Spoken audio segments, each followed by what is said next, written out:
In this episode, we're going to talk about men's jealousy explained. What does it mean when a man is jealous?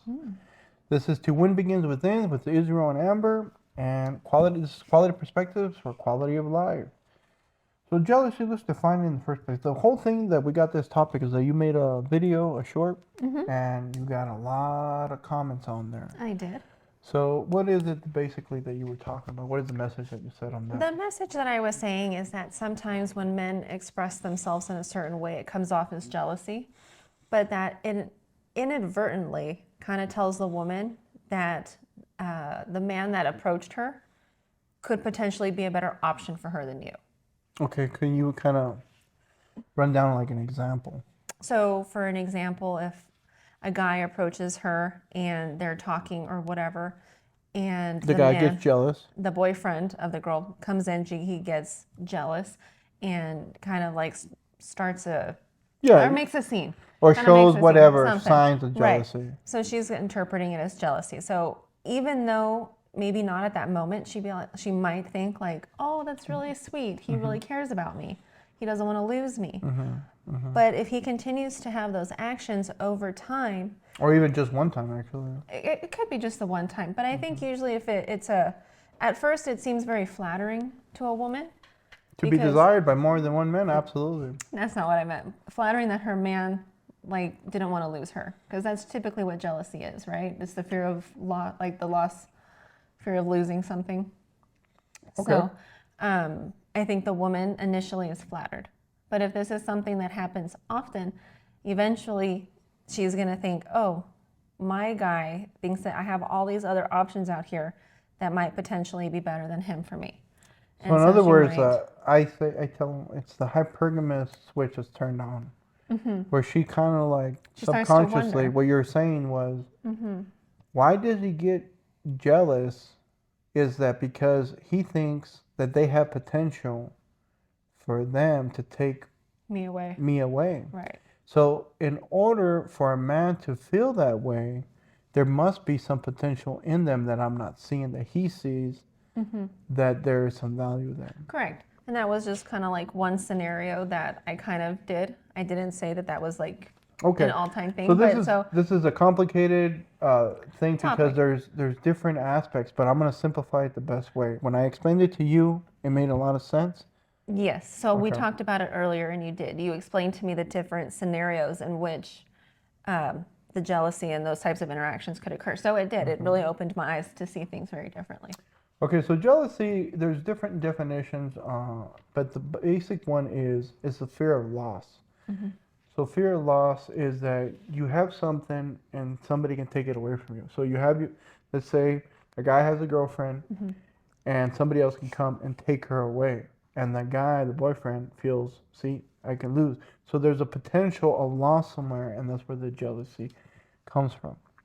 Where envy is somebody has something else and you want what they have. Right. That's what envy is. Okay. Correct. So it's a little bit different. So that's what the fear of loss. So in this scenario, that the guy, I would ask a lot of questions. So the thing is that you got to know the dynamic first of the woman and the man. And the dynamic is you have one that's the adorer and the adored. And these switch sometimes, but mostly there's a primary. There's a adorer and an adored.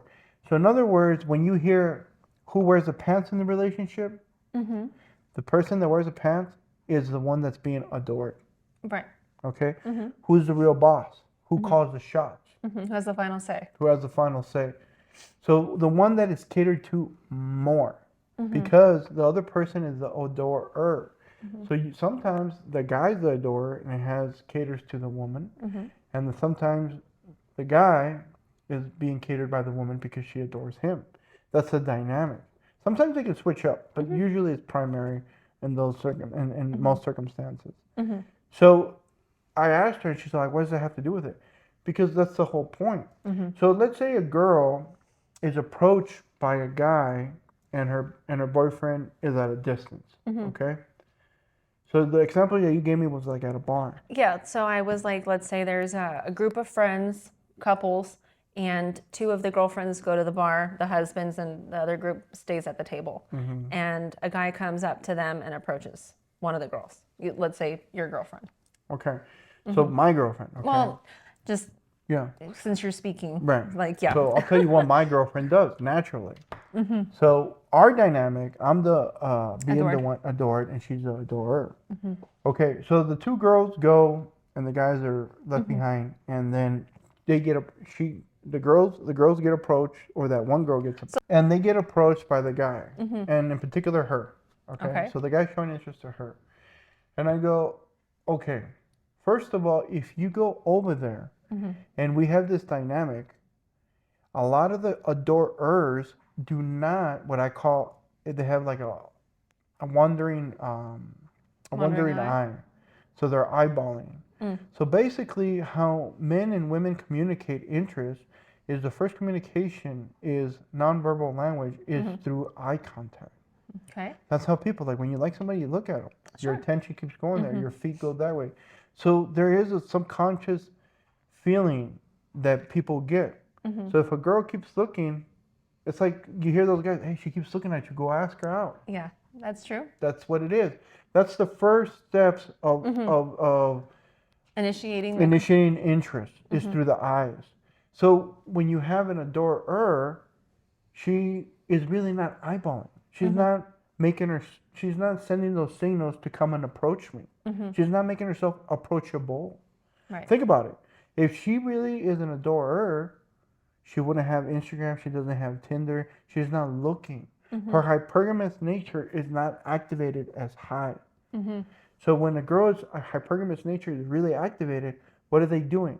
They're campaigning. They're marketing more, and they have a wandering eye. Who wants me? Who wants me? Look at me. Look, look, look. Look what I got. I'm advertising on digital platforms. I'm dressing a certain way. They dress more provocative. That's them communicating, come and approach me.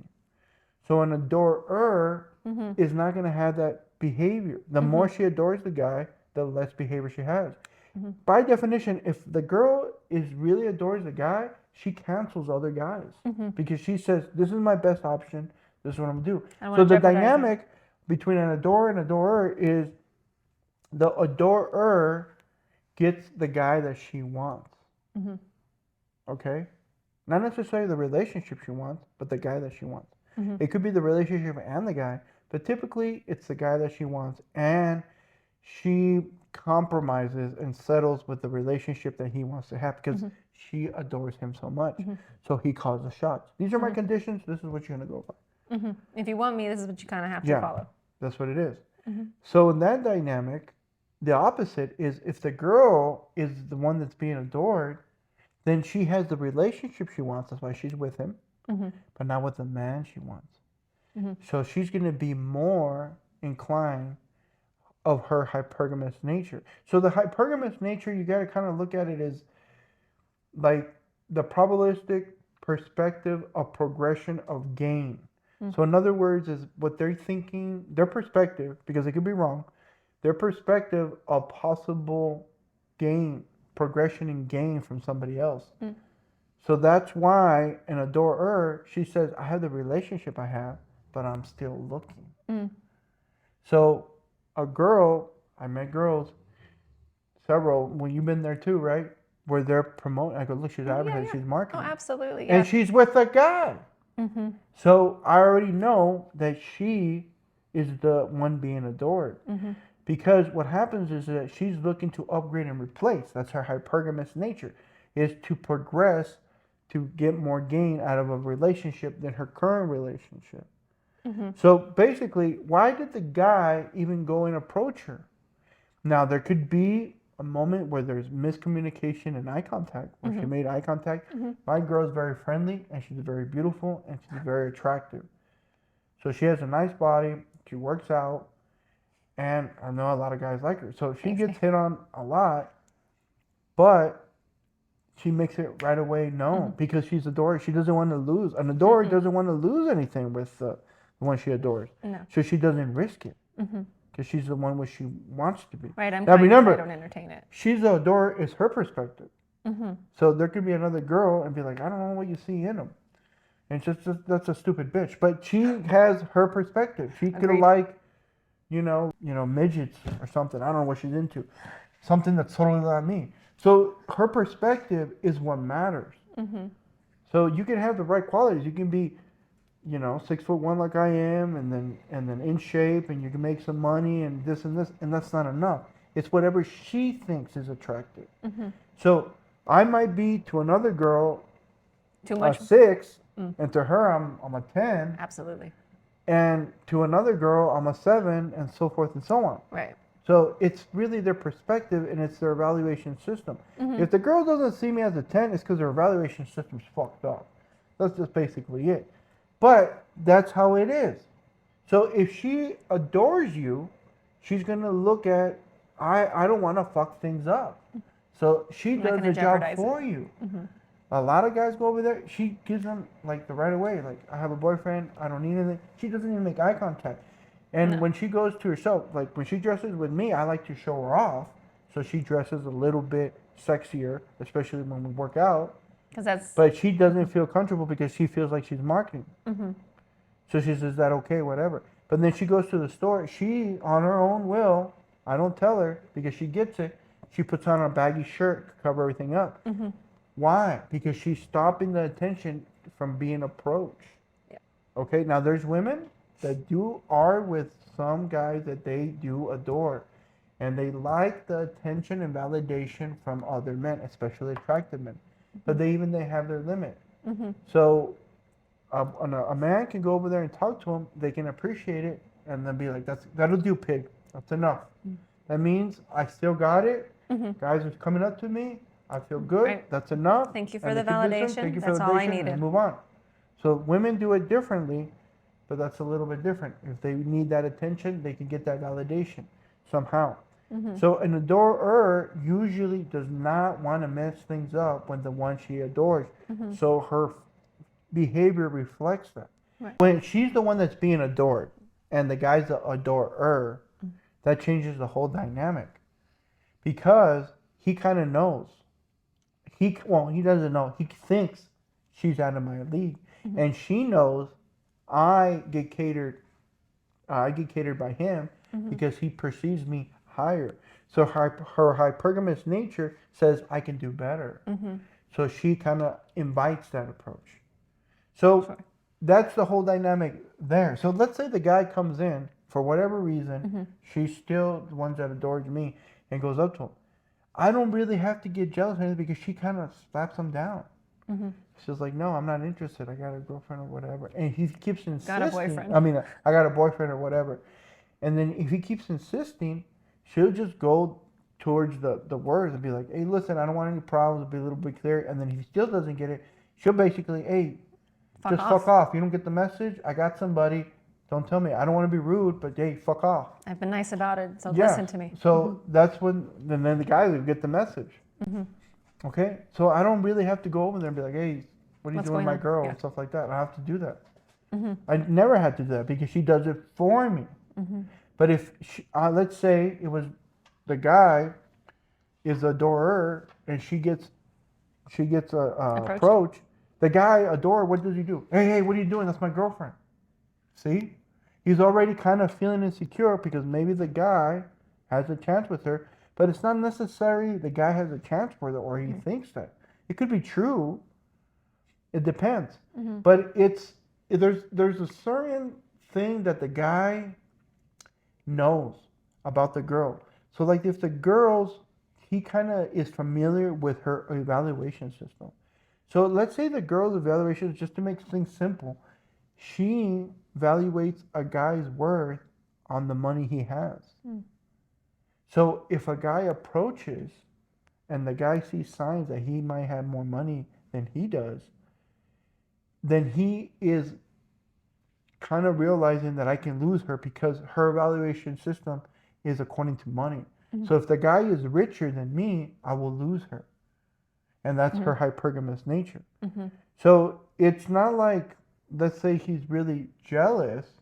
It's just that he knows that she values this, X, and the other person can have more of that X than he does. So, like, say if he's not a good-looking guy and a good-looking guy comes, that could be something that he's missing, and maybe she values a good-looking guy, and the good-looking guy went to her, and then her hypergamous nature came in. Because we're like, well, what about good looks? How's that hypergamous? The gain is he has a better genetic seed than the other guy. So to her mind, her hypergamous nature is to get the seed from this guy and have the beta maintain her lifestyle.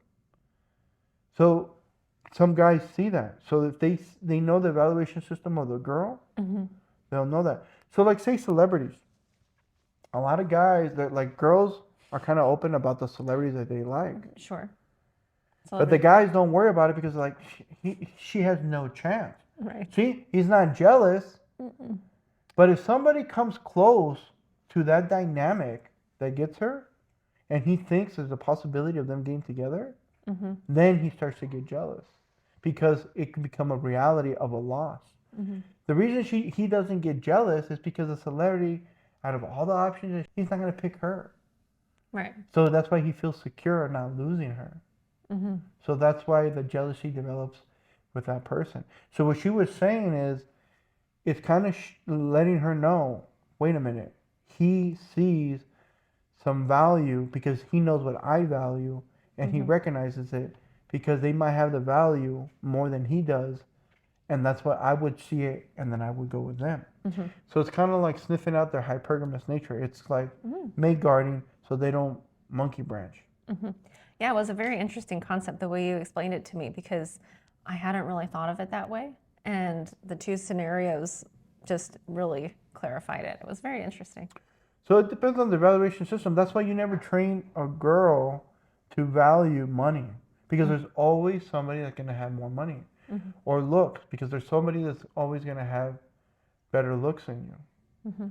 The grass is always greener. So an adore example is she likes like Jason Momoa because Jason Momoa looks like me. Right. Now, if she was telling me, I want you to look like him, you see that's a bad dynamic. Oh, yeah. We met long before Jason even got, like, really big. Right. So she does, like, say, have a type, but she treats me well. So I even told her, an adorer, a girl that adores a guy, she doesn't put herself in situations where she's going to get approached because she wants to cater to him. Right. So I said, no, we're not going out. She's happy to stay with me. But if she wants to go out, that means her hypergamous nature wants to scope out a potential possibility. So girls that are always like, say they're married, they have their guy, and they seem like they cater to them, and they still got Instagram stuff like that's they're kind of in love. They're imagining like there's still an infinite potential.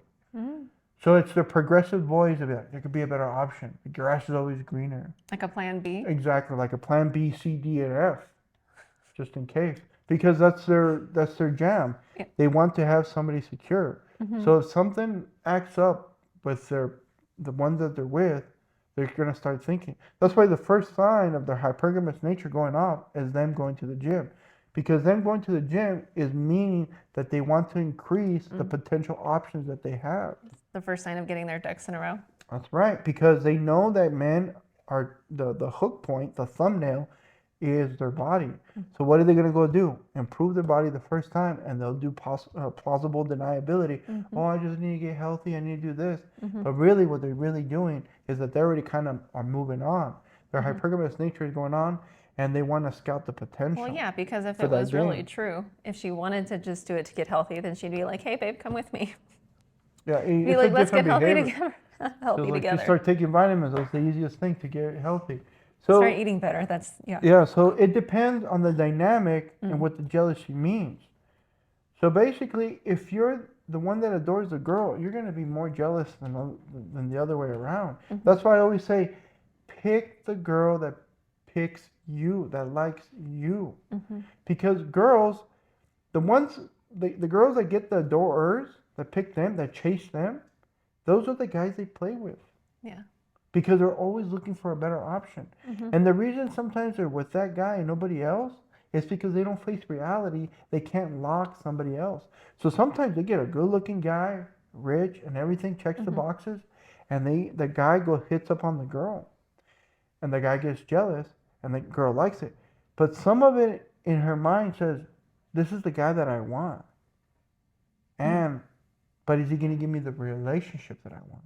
Because if I go with him, are they going to, for the gain, are they willing to sustain it? Are they willing to pay the price to maintain that relationship with a higher individual? Because if they get somebody that checks all the boxes, you don't think they're going to pay more?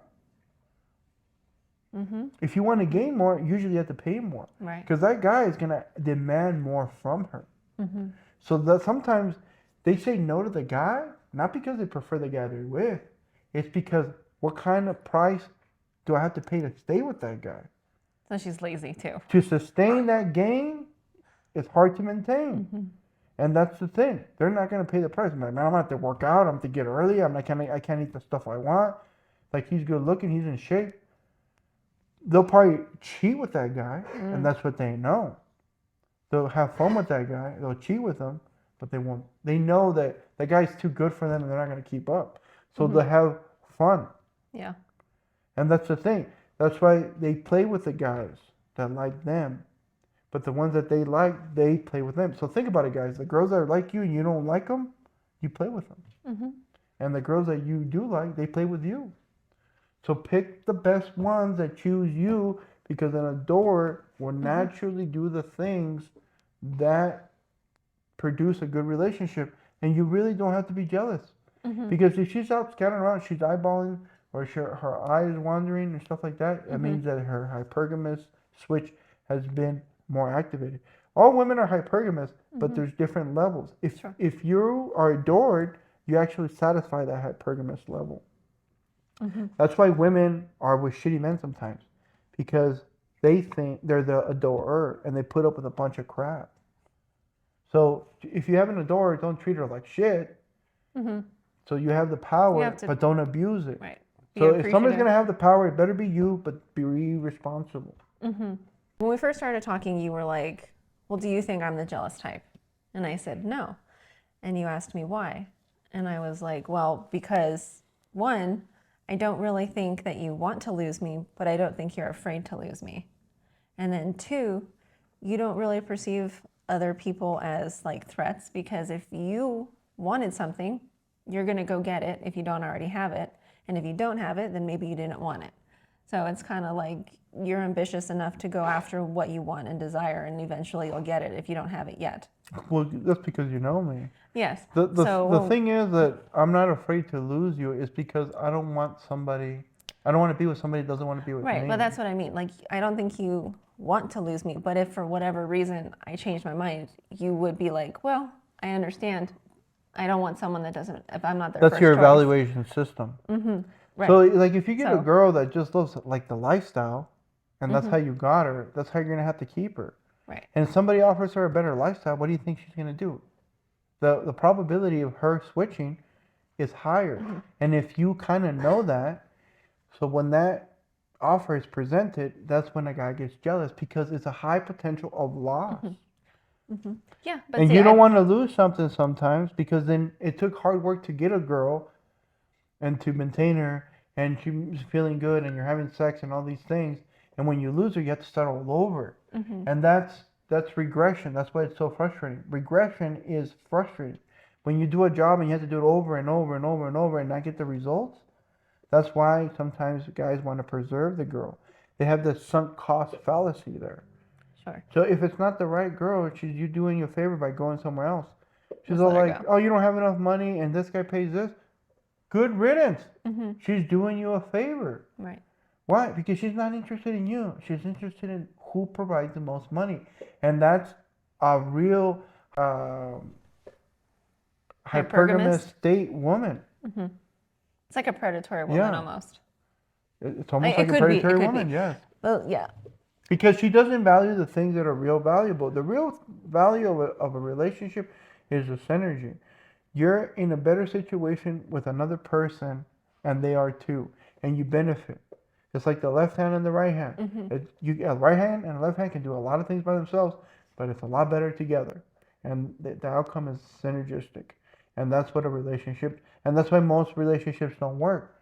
because a lot of people are self-interested, and that's it. Give me what I want, and then I'll think about giving you what you want. Maybe I'll reciprocate. Exactly. So they reciprocate. So it's like sales. I think that's why the foundation of a good relationship is that you got to give other people what they want so they can give you what you want. And if they don't give you what you want, then you have to get away from that relationship. You have to have that form of reciprocation. There's a transaction that's going on. And a lot of people don't like to think about it, but once you understand that it's like in a sales concept, that's what it is. So if you recognize those things, that's where you'll attract things. Think about it. If you're good at giving people what they want, they're going to reward you with your price. Agreed. That's as simple as that. But a lot of people don't know how to do it. So that's the whole thing. So if you want to get a relationship, get somebody that adores your guy, because the girl wants to look up to the leader, and the man's supposed to be the leader in the relationship. If you're the guy that adores her, she's the leader, and she eventually is not gonna. She's always gonna be resenting that she didn't get the guy she wanted. She just got the relationship she wanted, and they take it for granted. That's basically why. But if she gets the guy she wanted, she doesn't. She'll be fine with the relationship you give her. Why? Because she's the one that she wants to be with. She'll basically Yeah. take what you give, and she'll be grateful for So it. it's like She will be, because she yeah. knows that she's better off with the man that she wants than just getting the relationship she wants. So it's like, do you want the girl to complain about the relationship she has, or she doesn't complain about the relationship, but she complains about the man that she has? That's when you, yeah. So yeah, you're like, well, I want both. Well, if I'd rather have her the man that she wants and just deal with my shit, but at least be a good man. So Yeah. that's the Be thing. the worthy man. Because she'll reward you more. Yeah, she will.